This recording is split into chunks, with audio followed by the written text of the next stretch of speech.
Hi everyone. Today I'm talking about fear and writing, which is a really big topic. I could probably do 25 videos on fear and writing, and I probably will do 25 videos on fear and writing in the future.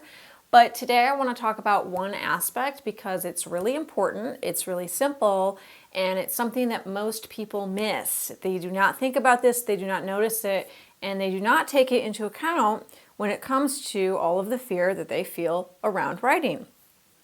So let's start talking about fear first before we get into the core of this topic. So a lot of times we think about things cause us fear, right? We think about the things that cause us fear. So say I'm afraid of spiders. So that spider in the corner is making me afraid. It is causing me to be afraid just by existing, right? Or I'm claustrophobic. I'm afraid of small spaces. So the fact that I'm in a small space, my circumstances in this moment, that's what's causing me to be afraid. It's making me be afraid. I have no choice in the matter. That is usually how we think about fear. The thing is, that's actually sort of the inside out truth about the way fear works. The truth is that fear is an energy, and it's an energy that you can have a lot of in your life or you can have a little bit in your life. But the energy that is fear, it's inside of you.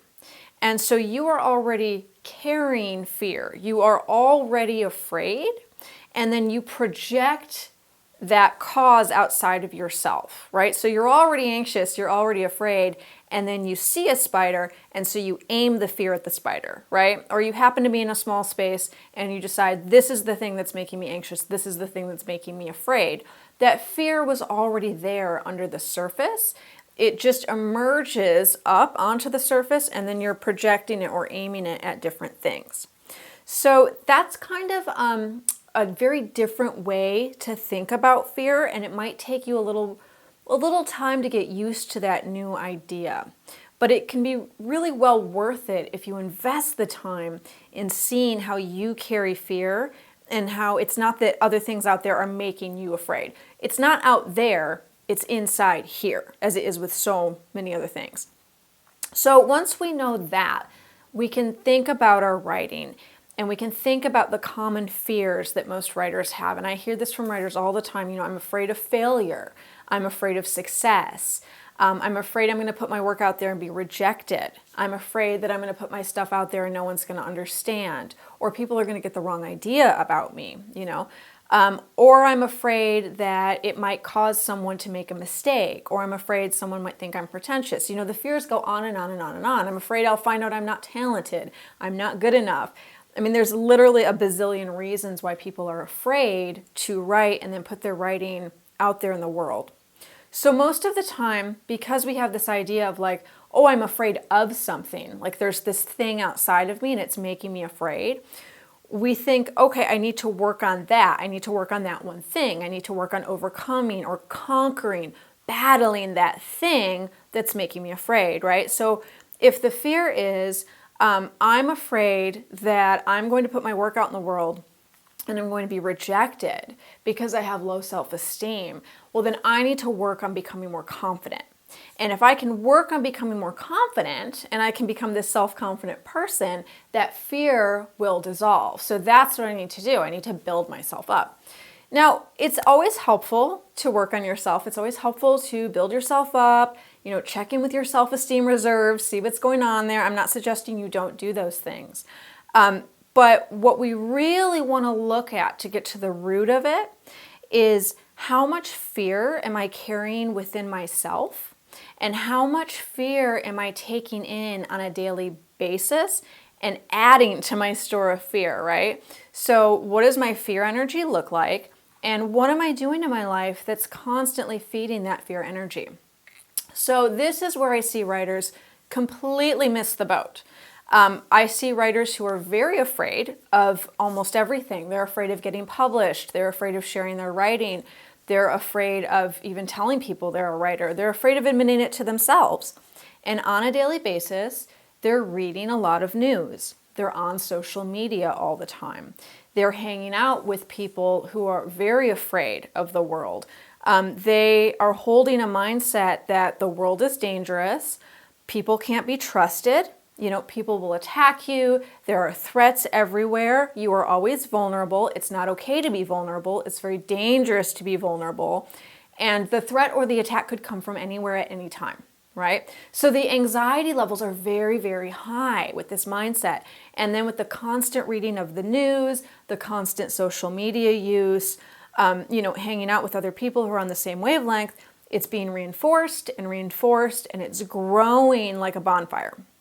So if you've got high anxiety levels, you're reading a lot of news, you're doom scrolling, you're on social media all the time, you're talking to your best friend who's, very upset and anxious and very scared of the world as well, and you're doing all this on a daily basis, you are not going to have the resilience or the courage necessary to put your writing out into the world. You are just not. The fear energy is going to be too high. Fear energy, it's very contagious and it's very sticky. It kind of just sticks to you like this web, and you kind of have to fight your way out of it. Once you can start doing the work of disconnecting from fear energy, it gets a lot easier. It is kind of like cobwebs. At first you're like, oh God, they're just all over me. But then once you really start to do the work of brushing them away, you're like, oh, they're actually pretty flimsy and they're not very substantial. This is something I can brush off of me. I don't need to be entangled in these cobwebs the rest of my life. But we need to start by doing the work of disconnecting from everything in our life that is feeding the fear energy on a daily basis. This is why I recommend to all my clients and students, stop watching the news. Now, I'm not saying bury your head in the sand and, never have any clue with what's going on in the world.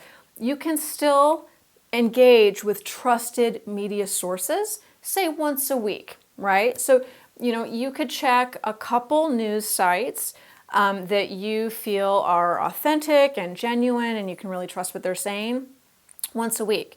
You don't need to be scrolling through the news 5 times a day. You don't need to be on social media 5 times a day. If you really drastically cut down your media consumption and you're very careful about what you consume when you are engaging with media in any form, it will do so much to decrease the fear energy in your life.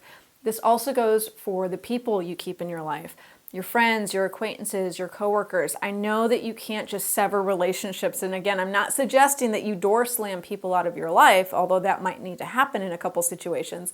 What I'm suggesting is you really look at who you're communicating with and how you feel when you're with them and how you feel right after you finish being with them. And if you feel heavy, if you feel scared, if you feel anxious, if you can say, wow, that person, they're really fearful and they really spread that to me every time we talk. They're always trying to convince me why I should be scared too and why I should be upset and agitated. That's something you want to look at. And if you can't move them on out of your life, you may really want to limit your time with them. Again, you don't need to talk to these people every day, once a week, once a month, a lot of the time is perfectly okay. As you're moving the fear energy out of your life, you want to bring in more positive stuff, right? So you want to be looking at the books you read, the movies you watch, the people you hang out with. You want to be seeking out things that make you feel good. It doesn't necessarily mean they're always light and bright and Disney and bubbly and positive, although that might really do it for you. Something that might make you feel really good might be Stephen King novels. It might be, horror movies. It might be something on the darker side. But if it feels like it's feeding you in a way that is nourishing and it's sparking your creative ability and it's not just filling you with fear and anxiety, then you're on the right track. And that's what you want to do. You want to bring more of the stuff into your life that makes you feel good, and the stuff that's making you feel anxious and fearful and there's threats and there's attacks, you want to start moving that stuff on out. This is going to have a huge impact on your writing life. It is going to impact what you write, how much you write, who you're willing to show your writing to, how you feel about putting your writing out in the world, and how you feel about yourself as a writer, and telling the people that you're a writer. This will build up your stores of bravery and courage. And then the fear, just like cobwebs, over time and overall, they will decrease and become very flimsy and insubstantial, and you can kind of brush that energy right on out of your life. This is not an overnight process. It does take some practice, but you get better at it every single day that you try it. So a good place to start, I always recommend everybody stop watching the news immediately. That's one thing you can do today that will really even make you feel better in the next 24 to 48 hours. You might go through a little bit of a withdrawal, but overall in a few days you will really see yourself feeling better overall. Okay, thanks so much everyone for watching. As always, I would love it if you would leave a comment in the comment box below. If you're not subscribed to my channel too, please subscribe. I do all sorts of topics, writing and life and being a sensitive, intuitive person and what it's like to be a creative, empathic person, all sorts of stuff. If there is a topic that you would love to see me do a video on, leave that in the comments below. I would love to hear about it. Okay, I will see you guys all next time. Thank you so much.